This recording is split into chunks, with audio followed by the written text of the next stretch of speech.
Months in a jail cell, in a dungeon, with cockroaches sharing my blanket. 3 months. Then I finally got released. 7 months. I've been locked in my house, and today a judge decided to let me go. I want everybody at home to understand exactly why that is. Up until now, all of the imprisonment and the deprivation of my liberty had nothing to do with evidence. It wasn't about evidence in a case file. It was the Romanian judicial system trying to decide if, one, I am a public danger, or two, I am a flight risk. And to be fair to them, I am not emotional, I am a professional, even when I am suffering. And I understand, as an international man of huge financial resource, it's easy to deem me a flight risk. So my liberty was deprived. Only recently I was charged. This indictment appeared. I want everybody at home to also understand that 3 different federal agencies from 3 different countries have investigated my life for the last 15 months. Every photo I've ever taken, every video I've ever made, every conversation I've ever had, every phone call, 2,000 people who know me were contacted. Every single ex-girlfriend, my vet, my pool guy, my old house cleaner in an apartment I used to have 11 years ago. You name them. If they had anything to do with me, no matter how tedious the link, they were contacted and they were interviewed. Hotlines were set up. Billboards were made. Has Andrew Tate ever hurt you? Do you have any information on Andrew Tate? The media was offering £50,000 for anybody who would give a negative story to me. Find another man who has hundreds of ex-girlfriends and not a single one of them rolled on me. Not a single one of them for money would say I'm a bad person. In fact, they would all say the opposite and defend me and stick up for me. You want to talk about a man of moral fiber? Find another man who can go through that. There's not another man on the street you could find whose ex-girlfriends who wouldn't turn on him. The media, all over the news. Andrew Tate's the worst man that's ever been. Andrew Tate's a human trafficker. Andrew Tate's a crime boss. He's a crime lord. Andrew Tate has all this money from illicit activities. Every penny I've ever made, all of my bank accounts seized. 15 million euros of assets were taken from me. They've been through every single bank transfer that I've ever sent. All of it, head to toe, to put this indictment together. So when this indictment is finally created, it should be an opera, right? It should be Shakespeare. It should show money transfers, victims, old victims from long ago, videos, pictures, medical records. This indictment should be absolutely bulletproof. The indictment was put together. I was held for 6 months without charge. That's the longest possible time I could be held without charge. The day before they finally submitted this indictment, it took as much time as they could. They took it down to the wire, every minute they could, to get this indictment together. And now the indictment's been put in front of a judge. And what has the judge done?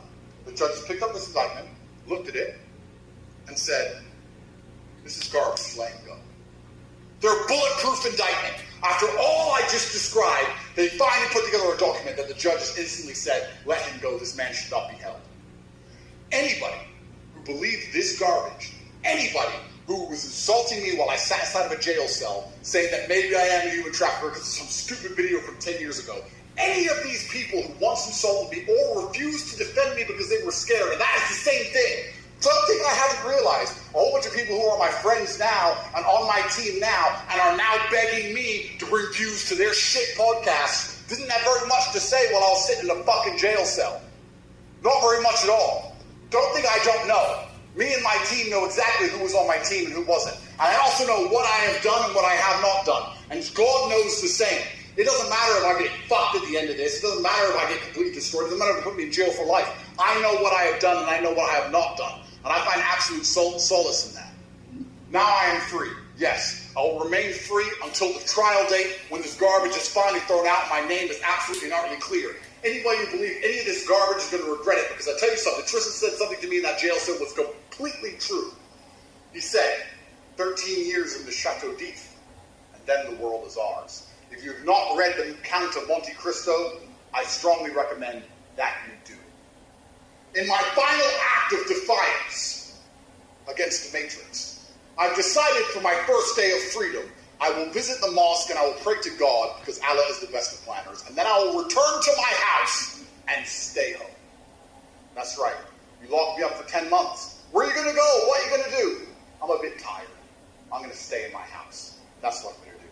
I only want to talk to God, and I want to be by myself. I don't want to talk to any of these snakes, any of these people on the internet trying to get views out of me, any of these people who pretend they support me and give a shit. When I really, when it gets down to the wire, it's me in a jail cell, me and my brother by ourselves, and all these other people don't seem to fucking give a fuck until there's views involved. Lies get tired. Lies get exhausted. It takes untold energy to continue to prop up a lie. It goes against the laws of physics. There's only so many times you can tell the world I'm a human trafficker with no evidence. Where's the girls? Where's the videos? Where's the victims? Where's the pictures? There's nothing. How many times can you continue to repeat the same garbage with no evidence? Nobody believes it. The moral arc of the universe bends towards truth. And I tell you something, when I am released from all of this, I'm going to use my massive platform and enormous financial capability to launch a charity to prevent this happening from any man ever again. This is enough, and it's going to have to stop, and I'm going to stop it.